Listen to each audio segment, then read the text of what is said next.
मैं हूं रंजना राज और आप इस समय देख रहे हैं आपका अपना सबसे पसंदीदा news channel India town news. आपके अपने केबल नेटवर्क और डिजिटल नेटवर्क के माध्यम से मिले प्यार और भरोसे के बाद अब हम आपके टीवी स्क्रीन पर ताज़ा खबरों का गुलदस्ता और नए नए कार्यक्रमों की श्रृंखला लगातार लेकर आते रहेंगे। तो चलिए शुरुआत करते हैं समाचारों का सिलसिला उन खबरों से जो बनी है इस वक्त की सुर्खियां। सड़क सुरक्षा माह के बाद जागरूकता की पहल, कलेक्टर सहित एसपी ने लोगों को दी समझाइश। पुलिस ने निकाली हेलमेट रैली, यातायात नियम का पालन करने वालों का हुआ सम्मान। एमसीबी में खुलेगी नई खदान कंपनी, युवाओं को मिलेंगे रोजगार के अवसर। पूर्व विधायक ने एसईसीएल को सौंपा ज्ञापन, क्षेत्र में हो रहे पलायन को रोकने की मांग। साउंड सिस्टम पर लगी रोक, यूनियन बैठे हड़ताल पर, सख्त कार्रवाइयों का किया विरोध। व्यवसाय हो रहा प्रभावित, मांगे पूरी नहीं होने पर लोकसभा चुनाव का करेंगे बहिष्कार। अब खबरें विस्तार से। एमसीबी जिला मुख्यालय मनेंद्रगढ़ में 34वां सड़क सुरक्षा सप्ताह का आयोजन किया गया, जिसमें मुख्य रूप से collector D Rahul Venkat, SP Chandramohan Singh उपस्थित रहे। इस दौरान पुलिस ने बाइक रैली का आयोजन किया, जिसमें सभी पुलिसकर्मी हेलमेट पहनकर जागरूकता का संदेश देने निकले। एमसीबी में सड़क सुरक्षा पर थाना प्रभारियों ने स्वयं पूरे शहर में ट्रैफिक नियम पालन करने के लिए सभी को समझाइश दी। वहीं दीनदयाल चौक पर स्वास्थ्य शिविर का आयोजन किया गया, जिसमें लोगों के आंख, शुगर, बीपी की जांच की गई। साथ ही जरूरतमंद को निःशुल्क दवाई का वितरण किया गया।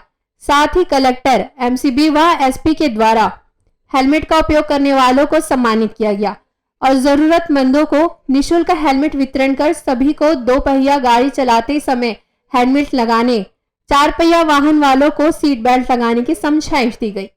इस मौके पर एसपी चंद्रमोहन सिंह ने कहा कि आने वाले समय में शहर के अंदर सफेद पट्टी लगाई जाएगी। सभी दुकानदारों और ग्राहकों को सफेद पट्टी के भीतर अपनी गाड़ी खड़ी करनी होगी। समझाइश के बाद भी सड़क पर गाड़ी खड़े करने वालों के विरुद्ध चालानी कार्रवाई की जाएगी। ये जो माह मनाया जाता है, इस पखवाड़े में सभी लोगों को जागरूक किया जाता है ट्रैफिक के नियमों के लिए, उनको पालन करवाने के लिए, प्लस उनकी पालन कराने की ज़रूरत क्यों है, इसके लिए जागरूक किया जाता है। और आप लोगों के माध्यम से मैं ये बताना चाहूँगा कि ये सिर्फ एक माह के लिए नहीं है, ये जागरूक किया जा रहा है कि साल भर कम से कम आप लोग इन नियमों का पालन करो और अपने परिवार को सुरक्षित रखो। इंडिया टाउन न्यूज़ के लिए एमसीबी से मनोज श्रीवास्तव की रिपोर्ट।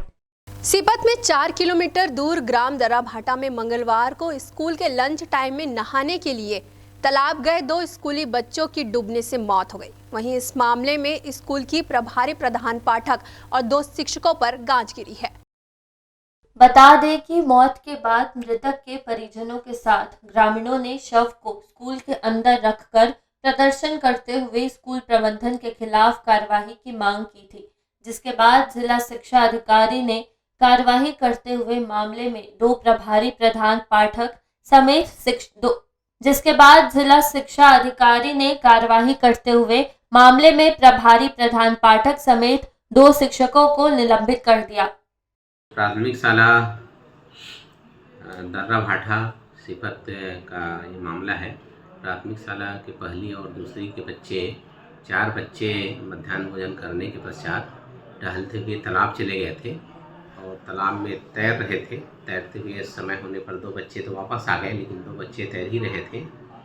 कुछ समय के बाद पता चला कि 2 बच्चे क्या है और डूब गए हैं और डूबने के बाद उनकी मृत्यु हो गई है।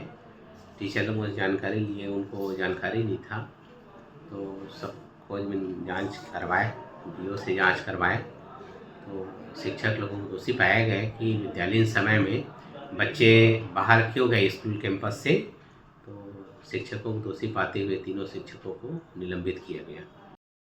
इंडिया टाउन न्यूज़ के लिए बिलासपुर से दिलीप अग्रवाल की रिपोर्ट। पुलिस जवानों को दिए जाने वाले भत्ते को लेकर सदन में उठे सवालों पर गृह मंत्री विजय शर्मा का बड़ा बयान सामने आया है। गृह मंत्री ने कहा कि पुलिस विभाग एक ऐसा विभाग है जिसमें 12 महीने काम के लिए 13 महीने का भुगतान होता है, क्योंकि इनका काम कठिन होता है। उसके बाद भी हमारे द्वारा कुछ भत्तों का पुनरीक्षण किया गया है। कुछ भत्ते 2008 में शुरू हुए, कुछ 2010 में। इसमें शुरू से पुनरीक्षण नहीं किया गया तो पुराने हो गए और बहुत कम है। कुछ भत्ते तो बहुत पुराने हैं। एक तनख्वाह के साथ एक अंश जुड़ जा रहा है। विभाग एक ऐसा विभाग है जिसमें आप CAF कहें या डिस्ट्रिक्ट एजुकेटिव फोर्स कहें, DEF कहें, इन सारे फोर्सेस में 12 महीने के काम के लिए 13 महीने का भुगतान होता है। और वो इसलिए होता है क्योंकि उतना टफ काम होता है उनका। और उसके बाद भी अनेक भत्ते उसमें हैं। कुछ भत्तों का पुनरीक्षण किया गया है, कुछ 8 में शुरू हुए, कुछ 9 में शुरू हुए, 2008, 9, 10 में शुरू हुए, परंतु इस बीच में पुनरीक्षण नहीं किया गया। वो बड़े पुराने हो गए, अब वो बहुत कम से लगते हैं। कुछ भत्ते तो बहुत ही पुराने हैं जो यूं ही चल रहे हैं, मतलब एक तनख्वाह के साथ एक अंश जुड़ जा रहा है, ऐसे चल रहे हैं। तो अभी हम लोग कोशिश ये कर रहे हैं, आज प्रश्न उठा था, प्रश्न में भी मैंने बताया कि हमने पहले ही प्रक्रिया प्रारंभ कर ली है कि विभिन्न भत्तों को जोड़ करके और एक क्या लमसम राशि दी जा सकती है पुलिस विभाग में, इस बात के लिए हम लोग कोशिश कर रहे हैं। मनेंद्रगढ़ विधानसभा के पूर्व विधायक डॉक्टर विनय जायसवाल के नेतृत्व में SECL चिरमिरी क्षेत्र में खुल रही नई खदानों में स्थानीय युवाओं को रोजगार उपलब्ध कराने के लिए मुख्य महाप्रबंधन से मुलाकात की। वहीं सांकेतिक धरना प्रदर्शन कर ज्ञापन सौंपा, जिससे चिरमिरी क्षेत्र में हो रहे पलायन को रोका जा सके और स्थानीय लोगों को रोजगार मिल सके। मनेंद्रगढ़ विधानसभा क्षेत्र के पूर्व कांग्रेसी विधायक डॉक्टर विनय जायसवाल के द्वारा SECL चिरमिरी में नई 2 खदानें खोले जाने को लेकर और चिरमिरी के बेरोजगार युवाओं को रोजगार देने को लेकर SECL चिरमिरी महाप्रबंधन के कार्यालय में पहुंचकर ज्ञापन सौंपा गया और क्षेत्र में नई खदानों में चिरमिरी क्षेत्र से ही युवाओं को रोजगार देने की बात रखी। 2020 में हम लोगों के पहल के बाद जो बंद हुई खदानें हैं उसको खोलने के लिए SECL ने प्रयास किया। आज लगभग 2 खदानें खुल रही हैं और 2 प्रक्रिया में हैं। जैसा कि GM साहब के सामने अभी बात आपने सुना होगा। तो 2 अंजन हिल और बड़तुंगा हिल में जो कंपनी आई है वो 100% एम्प्लॉयमेंट, वो ड्राइवर का हो, क्लीनर का हो, क्लर्क का हो, डाटा एंट्री ऑपरेटर का हो, प्यून का हो, अगर हमारे चिरमिरी के बच्चे उनकी योग्यता रखते हैं तो उनको 100% उसमें नौकरी उनको देना होगा। अभी ये चीज़ जो कंपनियां आई हैं वो ये चीज़ नहीं करना चाहती है, इसलिए आज ये ज्ञापन दिया गया है, एक सांकेतिक धरना दिया गया है। वहीं डॉक्टर विनय जायसवाल ने अवैध कबाड़ जुआ सट्टा को लेकर बड़ा बयान देते हुए कहा कि मेरे समय में यह सब बहुत ही बात हुई थी, जब हम सरकार में थे तमाम आरोप मेरे ऊपर लगते थे, अब यह क्यों नहीं रोका जा रहा। आज के पहले ये होता था कि SECL के जो कर्मचारी हैं, SECL के जो लोग हैं, SECL का जो परिवार है उसके लिए काम करेगा तो केवल यूनियन काम करेगा, लेकिन हम लोगों ने परंपरा को बदला है। हम लोगों ने जो नामांतरण के कारण, नाम में त्रुटि के कारण जो तमाम जो ब्लैकमेलिंग चलती थी उसको बंद करवाने का काम किया है। अभी हम लोगों को सुनने में आ रहा है कि फिर से ये सब चीज़ें चालू हुई है, लेकिन कोई भी चीज़ों को हम लोग चालू नहीं होने देंगे। यहाँ के बच्चों का रोजगार पूरा का पूरा SECL प्रबंधन को देना पड़ेगा, चिरमिरी के लोगों को देना पड़ेगा, प्लस जो हमारे जो SECL के जो कर्मचारी हैं उनको भी कोई परेशानी ना हो। इंडिया टाउन न्यूज के लिए MCB से मनोज श्रीवास्तव की रिपोर्ट। बलौदाबाजार राजस्व विभाग के द्वारा नगर पालिका क्षेत्र के निवासियों को सुविधा उपलब्ध कराने तथा वर्षों से भूमि पट्टे का नवीनीकरण, फौती व नामांतरण की सुविधा उपलब्ध कराने के लिए विशेष शिविर का आयोजन किया जाएगा। 21 फरवरी दिन बुधवार को पुरानी बस्ती में यह आयोजन किया जाएगा, जिसे लेकर प्रशिक्षु IAS और SDM नम्रता चौबे अधिकारियों के साथ पुरानी बस्ती पहुंची और लोगों से मुलाकात कर स्थल का निरीक्षण किया। वहीं शिविर को लेकर अधिकारियों को आवश्यक दिशा निर्देश दिए। SDM ने नगरपालिका अधिकारी को शिविर को लेकर मुनादी कराने व प्रचार करने को कहा, ताकि अधिक से अधिक लोग इस शिविर का फायदा उठा सके। इंडिया टाउन न्यूज के लिए बलौदाबाजार से चंद्रकांत वर्मा की रिपोर्ट। आप देख रहे हैं अपने केबल नेटवर्क पर आपका अपना news channel India town news. फिलहाल वक्त हो चला एक छोटे से ब्रेक का, आप कहीं नहीं जाइएगा, बने रहिए इंडिया टाउन न्यूज के साथ। मिलिए सबसे बड़ी खबर से। छोटे शहर की बड़ी कहानियां, हमने वो देखा जो अनकहा है। अब खबर आपकी उंगलियों पर, खबरों से परे, हर खबर पर हमारा नजरिया। इंडिया टाउन न्यूज भारत की बात। जनता की आवाज हमारी मुहिम।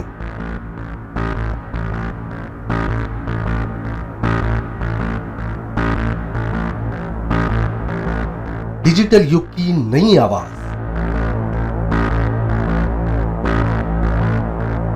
जनता का भरोसा, जनता की जीत, जनता का मत, ये सारी चीजें जब दावे करती है, हारती है, तो ईवीएम पर सवाल क्यों? आपके लिए सबसे बेहतरीन हमारा प्रयास। इस वक्त की सबसे बड़ी खबर आपको बता रहे हैं। इंडिया टाउन न्यूज, भारत की बात। ब्रेक के बाद आप सभी दर्शकों का स्वागत है। चलिए शुरू करते हैं अगली खबर। राजनांदगांव में शासन प्रशासन के द्वारा साउंड सिस्टम को लेकर जारी सख्त कार्रवाई के आदेश के विरोध में साउंड यूनियन के द्वारा अनिश्चितकालीन हड़ताल तथा लोकसभा चुनाव के पूर्ण रूप से बहिष्कार किए जाने का ज्ञापन कलेक्टर कार्यालय पहुंचकर सौंपा गया। शासन प्रशासन के द्वारा साउंड सिस्टम संचालकों पर एक तरफा कार्रवाई एवं साउंड सिस्टम को जब्त कर रात-सात करने तथा साउंड के व्यवसाय को बंद करने के लिए लगातार दबाव बनाए जाने को लेकर परेशान राजनांदगांव साउंड यूनियन के सदस्य और पदाधिकारी बड़ी संख्या में कलेक्ट्रेट पहुंचे, जिनका कहना है कि शासन की सख्ती के चलते सभी साउंड सिस्टम का काम करने वाले बहुत ही ज्यादा प्रताड़ित हो चुके हैं, जिसके विरोध में राजनांदगांव साउंड यूनियन ने संपूर्ण जिले में 15 फरवरी से अनिश्चितकालीन हड़ताल में जाने की तथा आगामी लोकसभा चुनाव के पूर्ण रूप से बहिष्कार करने की घोषणा की है, जिसके अंतर्गत पूरे जिले के साउंड का काम जैसे धार्मिक, सामाजिक, वैवाहिक, राजनीतिक, शासकीय, गैर शासकीय तथा अन्य कार्य पूर्ण रूप से प्रतिबंधित रहेंगे। साथ ही लोकसभा चुनाव में जितने भी साउंड सिस्टम वाले, उनके परिवार तथा उनके साथ काम करने वाले परिवार, लाइट जनरेटर, टेंट वाले तथा उनके परिवार से सभी लोग लोकसभा चुनाव का बहिष्कार करेंगे और यह हड़ताल मांगे पूरी नहीं होने तक जारी रहेगी। प्रशासन के द्वारा 60 dB 70 dB का हमको बजाने का आदेश मिला था, तो 60 dB के बक्से में हमारा एक बक्सा नहीं चल पाता, तो ये टोटल प्रशासन के साइड से हमारे काम को खत्म करने का निर्णय। साथ ही बड़े बड़े अधिकारियों के यहाँ पर बड़े काम हो रहे हैं, नॉर्मल आदमियों के यहाँ पर काम नहीं हो पा रहे। उसमें अभी 2-3 ऐसा केस हुआ है हमारे साथ साउंड वाले का, कि साउंड को टोटल उठा के रात-सात कर दिया गया, तो हम इससे नाराज़ होकर आज हड़ताल का कार्यक्रम चालू किए हुए हैं। अब देखते हैं भी आगे प्रशासन को आवेदन दिया गया है।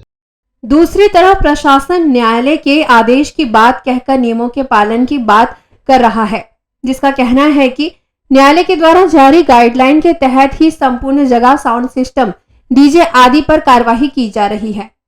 लोगों ने आके अपना ज्ञापन कलेक्टर महोदय के नाम से प्रेषित किया है कि वो वर्तमान में उसका विरोध करते हुए जो शासन का सर्कुलर आया है और जो नियम है उससे असंतुष्ट होकर वो हड़ताल करने के लिए बात कर रहे थे। तो हमने उनको बताया है कि वर्तमान में चूँकि हाई कोर्ट और सुप्रीम कोर्ट के भी स्पष्ट गाइडलाइन है, इस संबंध में कोलाहल अधिनियम में भी प्रावधान है, तो उसी प्रावधान के अंतर्गत ही उनको सीमा में रह के अपना व्यवसाय चलाना चाहिए।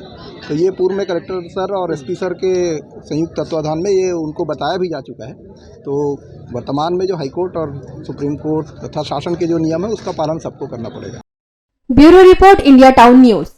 कोंडागांव जिले के अंधकुरी समाज के द्वारा बसंत पंचमी पर्व के उपलक्ष्य पर जिला स्तरीय सामाजिक पारंपरिक आदर्श विवाह संस्कार समारोह का आयोजन किया गया। इस सामाजिक आयोजन में मुख्य अतिथि के रूप में स्थानीय सरपंच जयलाल नाग शामिल हुए। कोंडागांव जिले के सभी अंधकुरी समाज के लोग एकत्रित हुए, जिसके बाद कार्यक्रम की शुरुआत करते हुए समाज की महिलाओं के द्वारा गांव में भव्य कलश यात्रा निकाली गई, जिसके बाद कार्यक्रम स्थल में समाज के पदाधिकारियों के द्वारा सामाजिक ध्वज का ध्वजारोहण करने के बाद मां सरस्वती और इष्ट देवी की पूजा अर्चना कर सामूहिक पारंपरिक आदर्श विवाह प्रारंभ किया गया। इस सामूहिक आदर्श विवाह में समाज के एक नव दंपत्ति जोड़ों का सामाजिक नियमों से विवाह संपन्न किया गया। देखिए जी, हमारा समाज जो है ना पहले बिखर चुका था और हमारे समाज के बुद्धिजीवियों ने, कुछ बुद्धिजीवियों के द्वारा जो ना उन लोगों ने बसंत पंचमी पर्व मनाने का फैसला लिया। तो हमने सोचा कि 100 वर्ष जो है ना केस कानून बनाने के बाद एक फर्जगांव में कार्यक्रम चालू किए, उसके बाद कोंडागांव में चालू किए और पिछले साल जो है ना रांधना में चालू किए, क्योंकि हर मतलब जगह जगह घूम घूम के। इसमें क्या है कि हमारे लोगों को जागरूक भी बढ़ जाता है, जान पहचान भी बढ़ जाता है और लोग संगठित भी हो जाते हैं। अंधकुरी गाड़ा समाज हर वर्ष यह कार्यक्रम करता है।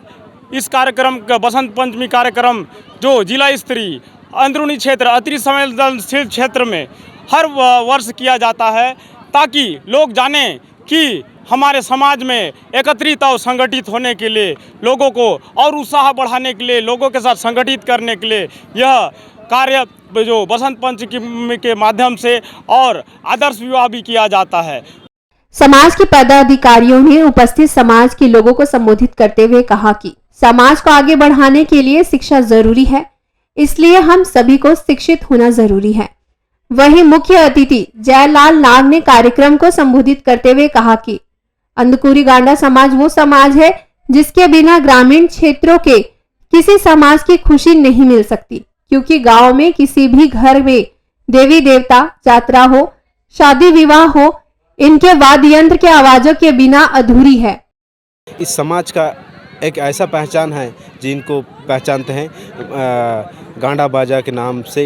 बहुत ही अच्छी इस बाजा के माध्यम से पूरा प्रदेश में इस बाजाओं की ज़रूरत पड़ती है। जो मेला मड़ाई की बात करूं, यात्रा की बात करूं, शादी विवाह की बात करूं, इन बाजा के बिना इस क्षेत्र में विवाह हो चाहे मेला मड़ाई हो, अधूरा मानना है मेरा, अधूरा है इन बाजाओं के बिना।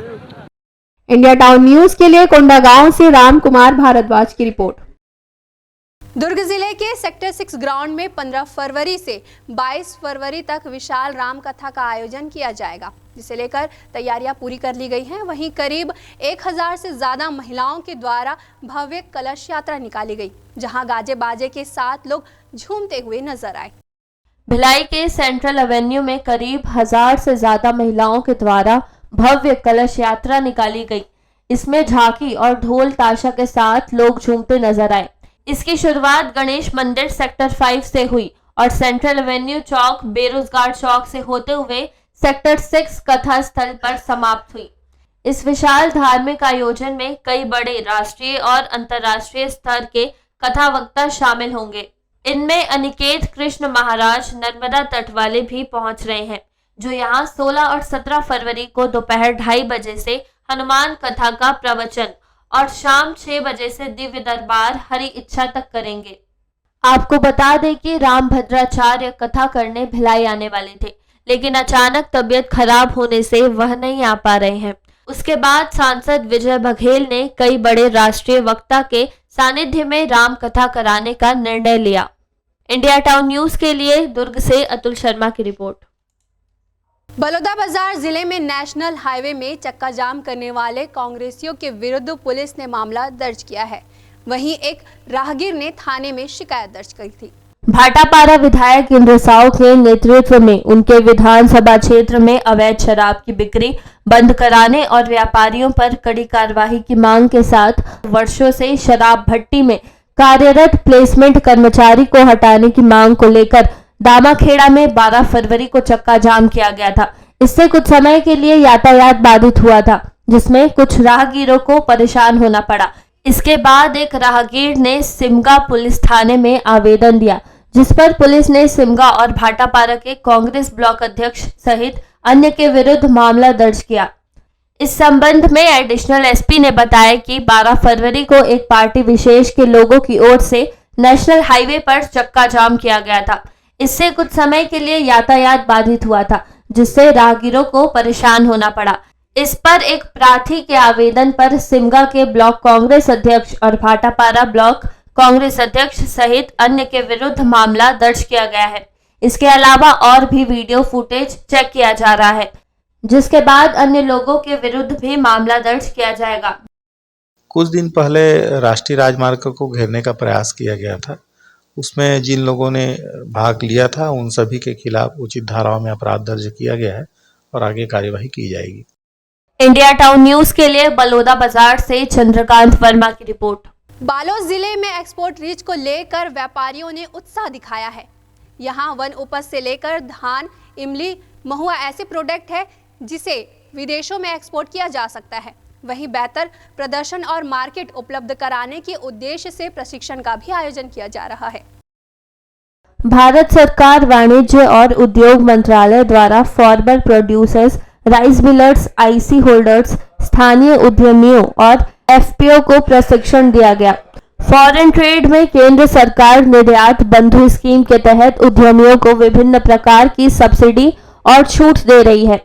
एक्सपोर्ट रीच को लेकर प्रशिक्षण दे रही डीजीएफटी टीम ने बताया कि विदेशों में बालोद जिले के सामान जाए, हम आयात पर निर्भर कम हो और निर्यात पर फोकस ज्यादा करें। इस बात को लेकर यह प्रशिक्षण दिया जा रहा है कि उन्होंने बताया कि इमली महुआ जो यहाँ सामान्य चीज है, इसका विदेशों में उम्दा कीमतों के साथ व्यापार कर सकते हैं।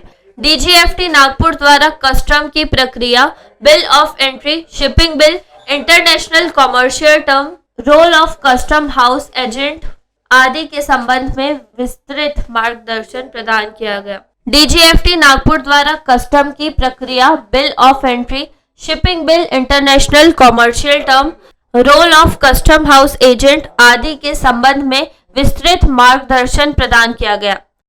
चीज़ें हैं जैसे कि आईसी कोड आप कैसे ले सकते हो, ई कॉमर्स के द्वारा आप कैसे एक्सपोर्ट कर सकते हो, कस्टम प्रोसीजर क्या रहती है, एक्सपोर्ट प्रमोशंस काउंसिल्स क्या रहती है, आप कैसे सारे डॉक्यूमेंट्स कस्टम के पोर्टल पे फाइल कर सकते हो, खुद से ही आप सारे डॉक्यूमेंट्स कैसे बना सकते हो, ये सारी चीज़ें हमने पीपीटी में कवर की है, जिसकी वजह से एक आम आदमी ये सारी प्रोसीजर सीख सके और खुद ही वो एक एक्सपोर्टर बन सके। इसका उद्देश्य ये है सर कि इसमें ज़िले में जो भी लोकल उद्यमी है, लोकल एंटरप्रेनर्स है, लोकल इंडस्ट्रियलिस्ट है, लोकल ट्रेडर्स है, एफपीओज है, कुछ सहाय समूह के सेल्फ हेल्प ग्रुप्स है जो छोटे मोटे उद्योग करते हैं, उनको एक्सपोर्ट्स में आगे लाने के लिए और प्रक्रिया को सरलता से कैसे वो एक्सपोर्ट करे डीजीएफटी के माध्यम से, यह प्रक्रिया समझाने के लिए हमने आज एक कार्यशाला यहाँ प्रत्येक जिले में ऑर्गेनाइज करी है। इंडिया टाउन न्यूज के लिए बालोद से दानवीर साहू की रिपोर्ट। आप अपना भरोसा और इसने इसी तरह से कायम रखे। अगले बुलेटिन में ताज़ा तरीन खबरों के साथ हम फिर होते हैं हाजिर। तब तक ज्ञान, मनोरंजन और हर पल की अपडेट के लिए आप देखते रहिए इंडिया टाउन न्यूज़, भारत की बात। मुझे दीजिए इजाजत, नमस्कार। मिलिए सबसे बड़ी खबर से। छोटे शहर की बड़ी कहानियां, हमने वो देखा जो अनकहा है। अब खबर आपकी उंगलियों पर, खबरों से परे, हर खबर पर हमारा नजरिया। इंडिया टाउन न्यूज, भारत की बात। कब और कहां आपके सितारों ने बदली चाल, कौन सा मुहूर्त होगा फलदायी, किस घड़ी कटेगी आपकी विपदा भारी, पंचांग मुहूर्त और चौघड़ियों का मेल, किस रंग और अंग से बदलेगा किस्मत का खेल। शुभ कामों की हर शुरुआत हर रोज सुबह होगी इंडिया टाउन न्यूज के साथ। देखिए हमारा खास कार्यक्रम भाग्य चक्र सुबह 8 बजे